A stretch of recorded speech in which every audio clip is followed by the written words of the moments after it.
राष्ट्रवादी आज स्वतःला तिकीट मागत नाही, काँग्रेसवाले मागत होते त्यांना दर्जा दिला गेला। या सगळ्या खेळी संजय राऊताच्या थ्रू जयंत पाटलांनी केलेले आहे। काळ असा होता की विशालदादाचे नातू म्हणजे वसंतदादा पाटील सगळ्या महाराष्ट्राची तिकीट त्यांच्या खिशात होती आणि त्याच नातवाला आज तिकिटासाठी मुंबई, दिल्ली, नागपूर हेलपाटे घालावे लागते। हे अतिशय दुःखद घटना आहे। म्हणजे काँग्रेस पक्षात चालले काय, कुणाचं ऐकून तुम्ही करताय? आणि ह्या सगळ्याचा खरीचा नारद कोण आहे तुम्हाला माहित आहे। ही सगळी जी खेळी केली ती जयंत पाटलांनी केलेली आहे।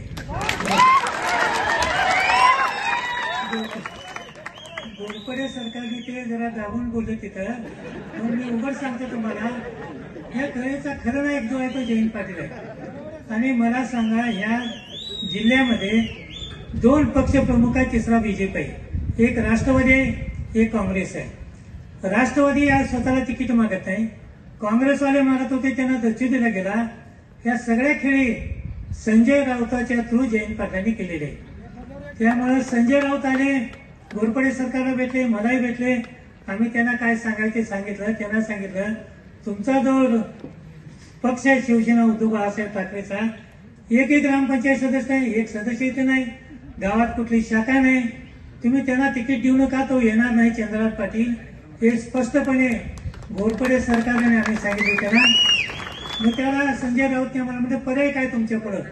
आम्ही म्हणलं पर्याय एकच आहे, म्हणलं संजय काकाला जर पाडायचं असेल तर विशालदादा पाटील हा एकमेव पर्याय आहे, हे आम्ही त्याच वेळा सांगितलं। परंतु ऐकून घ्या, ते काय ऐकले नाही, आताचला पेटले आणि एक मोठी ज्याला राजकीय कुरघोडी म्हणतो आपण किंवा एखादा राजकीय वाईट विचार ज्याला म्हणतो आपण, वसंतदादाचं घराणं राजकारणामध्ये संपायचाच घाट या जिल्ह्यातल्या नेतृत्वाने घेतले, राष्ट्रवादीच्या नेतृत्वाने घेतले, हे आपण समजून घेतलं पाहिजे। आपल्याला काय करायचंय, आपल्याला पर्यायी नेतृत्व म्हणून वसंतदादा घराणं जीवन ठेवायचं, लक्षात ठेवा। राजकारणामध्ये एखाद्याची कायमची हत्या करणं आणि दादा घराणं संपवणं हे खरोखर निंदाजनक आहे आणि कुठल्याही नेत्याला शोभत नाही।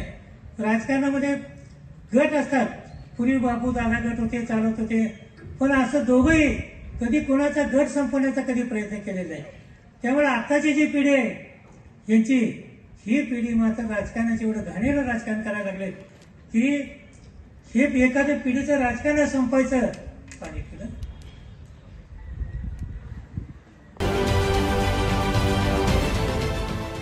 देश विदेशातील प्रत्येक घडामोडींचे लाईव्ह अपडेट मिळवण्यासाठी आता साम टीव्हीच्या सर्व सोशल मीडिया प्लॅटफॉर्मला लाईक, फॉलो आणि सबस्क्राईब करा। तसंच सर्व नोटिफिकेशनसाठी बेल आयकॉन प्रेस करायला विसरू नका।